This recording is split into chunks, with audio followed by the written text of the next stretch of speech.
What up, guys? That Comic Awesome here, doing another review, doing Superman number 43. And this is part 2 of the Boyzarro-verse storyline. And I liked it. I liked the last issue, which was the first part. I thought it was, endearing and sweet, and kind of reminded me of a really, had a good lesson in it. And I liked it. So the story thus far, Superboy, using his friend Beacon's ship as like kind of a dimensional window almost, is able to view Boyzarro. Boyzarro is able to see Superboy, and that kind of gives him hope of, like, hey, maybe there's more for me. Boyzarro has not had the best life. Almost the exact opposite of Superboy, where Superboy has two very loving parents. He lives in the city of Metropolis. His dad's a good guy, who, treats him fairly. He has a great relationship with him. He has a good relationship with his mom. They're a happy family. Whereas Boyzarro is the exact opposite. Their family lives on a worm farm. Boyzarro is not kind. He's not nice to either the Boyzarro Lois or Boyzarro. To Boyzarro, he's just doing, his dad, he's just trying to be a dad. But obviously, it's clear that he's like short-tempered, and he, again, I wouldn't say abusive, but they're not. It's not a healthy relationship. So Boyzarro figures out a way to escape to the other dimension, and from there, kind of the antics, keep going. So I'm going to nitpick at a couple things in here, but don't worry, calm down. I like this book, and I'm going to nitpick because I can't really find too much else at fault. So let's go ahead and jump in. And pretty much the first nitpick is on the first page. So this, picks up right pretty much in the middle of the last issue, where Superboy is leaving to get back to Metropolis because he's going to be in trouble with his parents. Now, so this is Beacon, and right here you can see Nobody. And you get some really good commentary, and I'm not really familiar with Nobody, but DC does a really good job of catching people up enough to where I understand. I might not know anything about this character, but I at least understand what she's doing in this situation. But, alright, nitpick number 1. Look at the perspective here. So she is standing up, right? And that means this thing would probably be at least about 5 something tall. And there's about a foot clearance between maybe her head and the top of this. So then, here she is crouching down and somehow manages to get hit off of this, of the windmill while she's crouched down, even though here she had like a foot clearance. Nitpick number 1. I don't know how you would fix that. Maybe change the perspective of this windmill a little bit. I don't know. So, Nobody and Beacon kind of have a little bit of a beef. Well, meanwhile, they see Boyzarro leaving the dimensional portal, and they're like, crap, what are we going to do? Next, you get this really, really, really good, sweet, endearing scene with Lois and Clark. Again, this really great picture of a healthy relationship. They're sitting on the couch, they're watching TV. For some reason, I didn't mind this, and again, this isn't one of the nitpicks, but like Clark's face looks like Virgil from Archer. Like if you just put some like gray on the side of his head, like he'd look like Virgil. I mean, I didn't mind that, and it's just in that one like scene. But I like how, he's wearing slacks and, everything, but he still has his Superman, he's still ready to go at any moment. But they're having this really great conversation about, you know, Lois likes to watch scary movies because they're classics, and, you know, Clark's like, well, what about some classic TV shows like Andy Griffith or The Honeymooners? To which Lois is like, to the moon, Clark.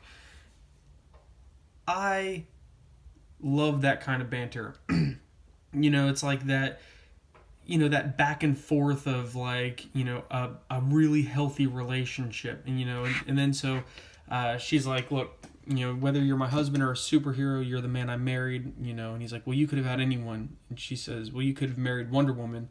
And he's like, Diana didn't have a Pulitzer. And she's like, don't you forget it. Again, I love it. I love it.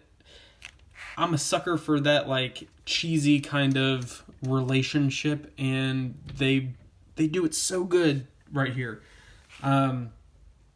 So then they kind of get a, you know, a little bit of a concerned about maybe what John might be up to, or what nobody might be up to, because she's supposed to be keeping tabs on John, but they haven't heard from her since he left the farm.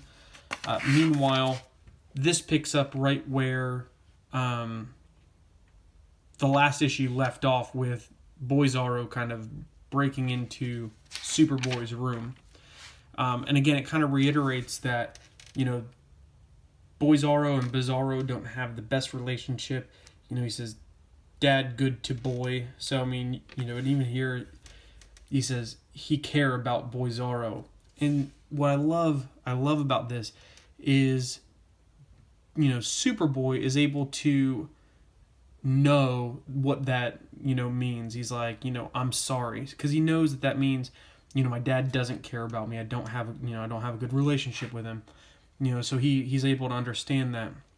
So then he kind of shows him, you know, you're me just backwards like a mirror. And he said, S not look same like Superboy, and he said, right, same.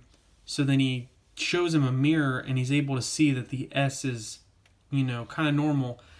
And he said, right, same. And so it's kind of like, again, he sees like this little sliver of hope that like maybe I can be good. Well, then he sees Superman in the mirror, and I think because the S is backwards in the mirror, it scares Boyzarro to see, like he shows it here, and then he sees kind of a flash of Bizarro with his S. So he kind of freezes Clark, but then of course he's Superman. I want to kind of skip some things, get to a much better part, but there's some really good action. You know, they help, you know, some really great art too, between everything. One, what's with like Superman's like pancake butt?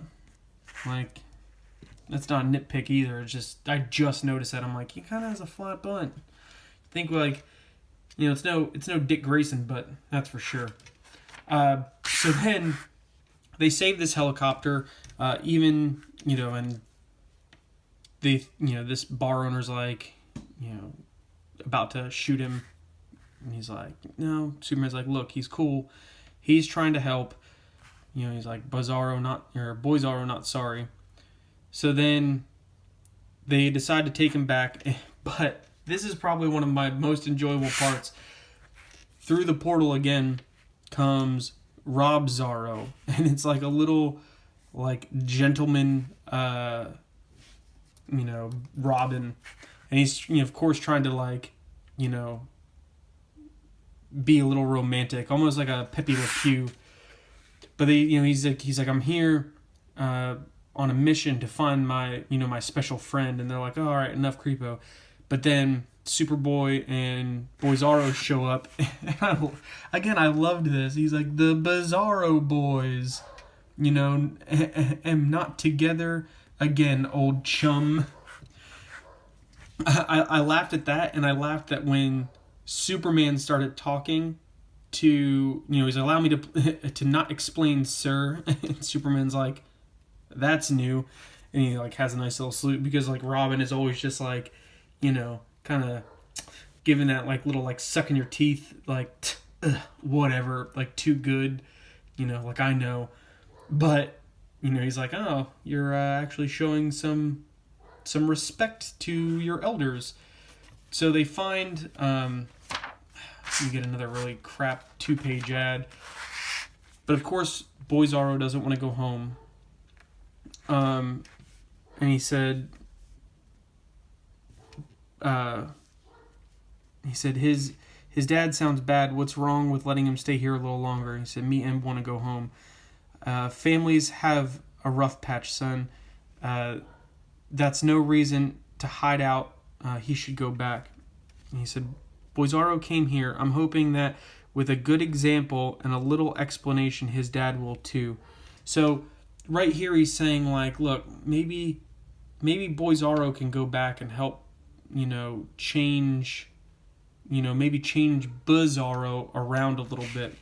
I don't like this, like, creepy doll face Superman that they have going on. Like, he looks like an action figure out of, like, the 70s or something.